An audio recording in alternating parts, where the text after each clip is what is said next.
आणि प्रसारमाध्यम या ठिकाणी विद्यार्थ्यांच्या प्रतिक्रिया नोंदवत आहेत आणि या आंदोलनामुळे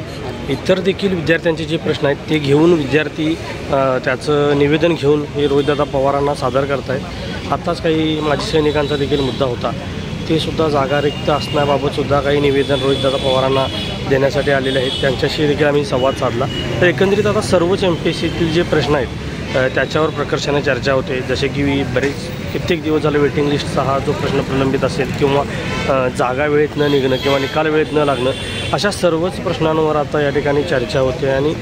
या सर्वच प्रश्नांवरती आता काहीतरी उपाय निघावा, तोडगा निघावा